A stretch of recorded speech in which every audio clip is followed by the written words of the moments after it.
Shalom Bapak Ibu Saudara-saudara yang diberkati Tuhan. Hari ini kita kembali merenungkan kebenaran firman Tuhan Minggu 23 Februari tahun 2025. Adapun yang menjadi bahan renungan kita diambil dalam Injil Lukas pasalnya yang ke-6, ayatnya yang ke-27 sampai dengan ayatnya yang ke-38. Kami akan membacakan bagi kita demikianlah firman Tuhan.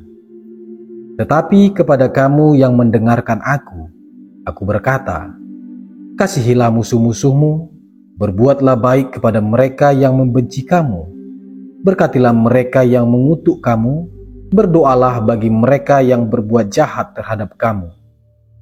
Siapa yang menampar pipimu yang satu, berikanlah juga kepadanya pipimu yang lain. Siapa yang mengambil jubahmu, biarkan juga ia mengambil bajumu. Berilah kepada setiap orang yang meminta kepadamu. Janganlah meminta kembali kepada orang yang mengambil kepunyaanmu.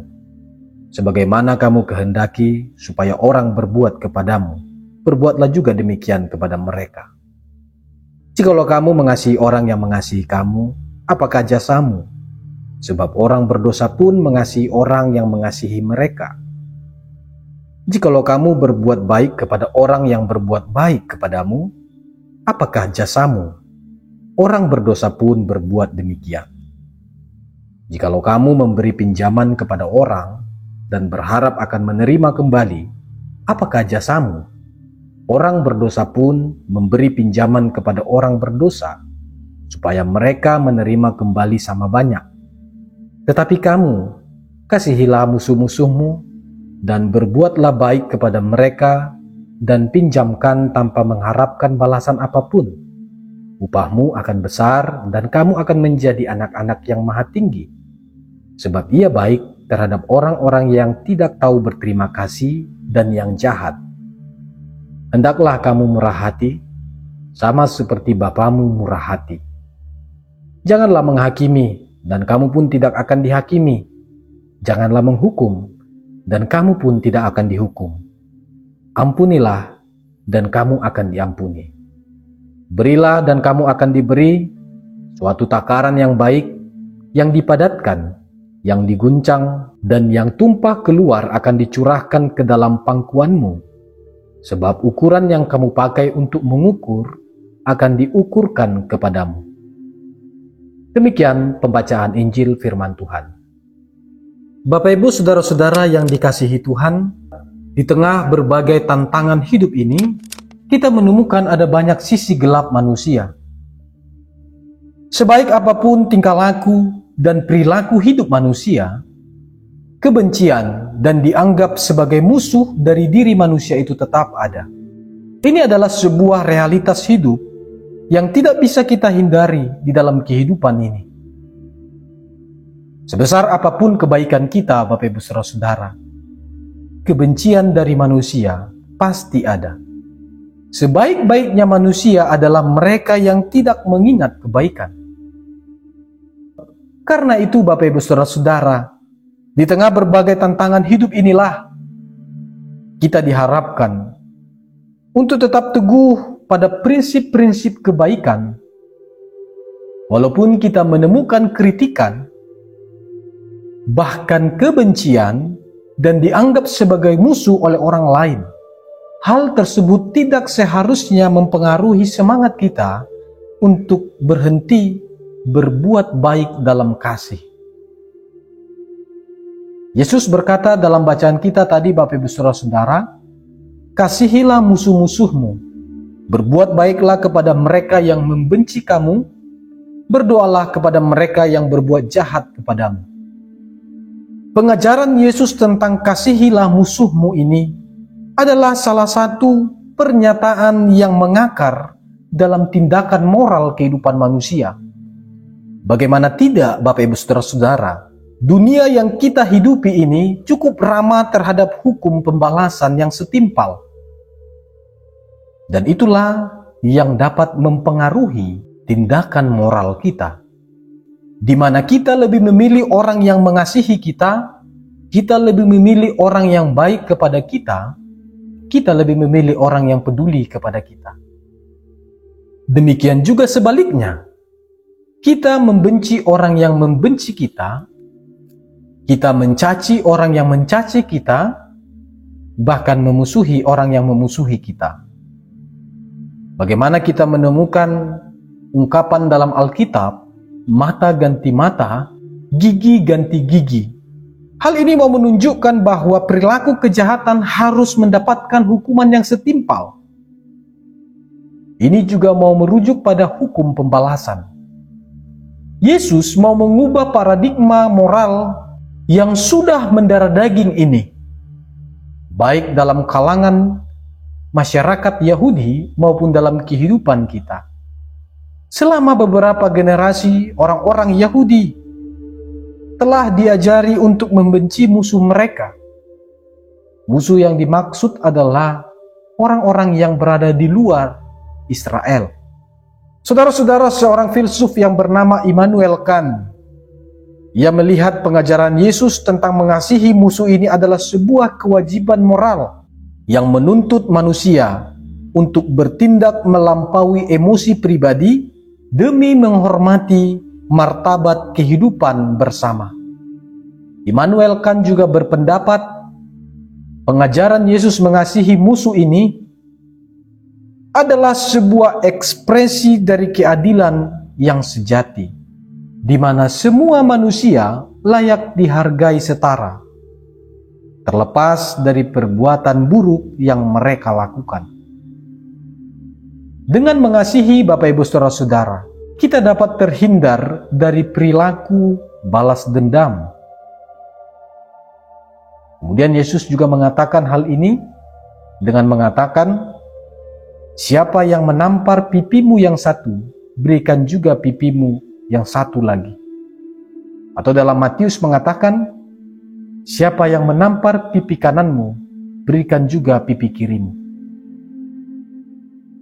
Saudara-saudara, Yesus tidak mengajarkan manusia itu untuk menjadi manusia lemah. Tetapi Yesus menentang naluri manusia yang cenderung membalas kekerasan dengan kekerasan. Yesus ingin supaya masyarakat Yahudi dan kita sebagai pembaca Injil Lukas masa kini untuk memiliki pengendalian diri, kasih dan pengampunan itu.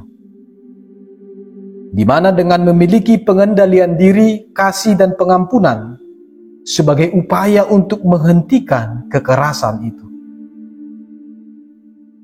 Pengajaran kasihilah musuhmu inilah yang pernah diperjuangkan oleh Martin Luther King Jr., di mana ia memimpin sebuah gerakan hak-hak sipil bagi kaum Afrika Amerika. Ia memulai gerakan ini dalam sebuah perlawanan tanpa kekerasan. Dalam perlawanan tanpa kekerasan yang ia upayakan ini, Bapak Ibu Saudara-saudara, ia sering mengutip ajaran Yesus bahwa kekerasan, diskriminasi tidak harus dilawan dengan balas dendam, tetapi dengan cinta dan kasih itulah yang dapat mengubah hati musuh.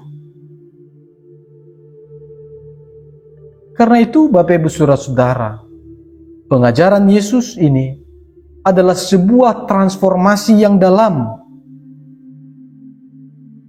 yang membebaskan kita dari naluri seperti balas dendam, egois, yang justru itu menciptakan musuh itu sendiri.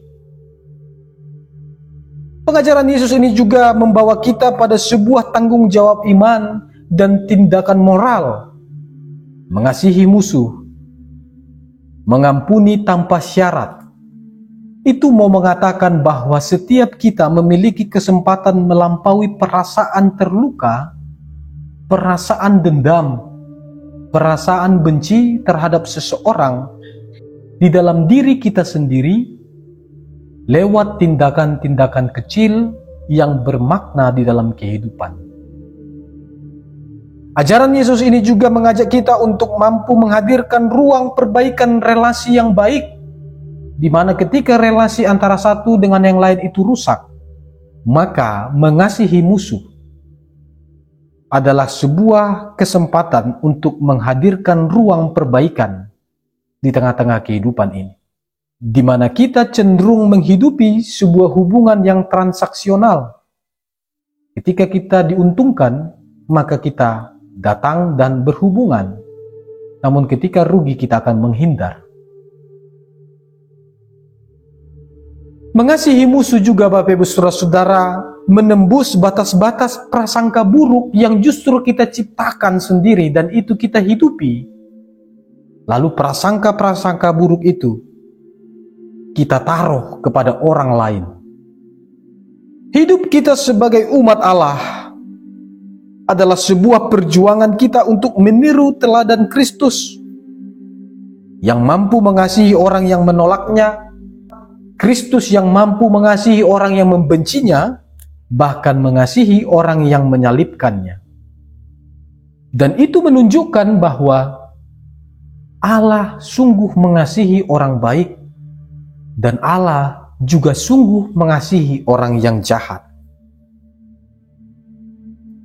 Karena dengan kejahatan kitalah, Bapak Ibu Saudara-saudara, dosa dan pelanggaran kitalah, serta perilaku hidup kita yang salah itulah,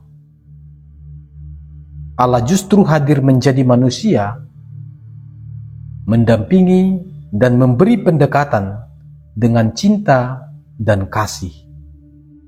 Saudara-saudara, pengajaran Yesus ini menantang kita untuk hidup dengan cara yang berbeda dari dunia ini, mengasihi tanpa syarat, mengampuni tanpa batas, memberi dengan sukacita, adalah sebuah panggilan kita untuk mencerminkan teladan Kristus itu kepada semua orang, termasuk juga orang yang membenci kita. Berefleksi dari Injil Lukas ini, Bapak Ibu Saudara-saudara, kita diingatkan bahwa di dalam kehidupan kita yang kita hidupi ini, kita tidak hanya hidup di antara orang yang menyukai kita, yang menginginkan keberadaan kita, tetapi kita juga ada dan selalu bersama, selalu bertemu dengan kehidupan orang-orang yang mungkin tanpa kita sadari tidak menginginkan keberadaan kita, membenci kita, dan memusuhi kita. Lalu pertanyaannya, Bapak Ibu Saudara-saudara, apa sikap kita terhadap mereka? Mungkin mereka adalah sahabat kita, keluarga kita, bahkan di dalam persekutuan kita. Firman Tuhan mengajak kita untuk mampu melihat hal yang lebih indah. Karena kasih itu, Bapak Ibu Saudara-saudara, tidak hanya sebatas kata, tetapi kasih menyangkut sebuah perbuatan dan tindakan yang nyata. Nelson Mandela, Bapak Ibu Saudara-saudara, ia berasal dari Afrika Selatan. Ia berjuang untuk kaum kulit hitam.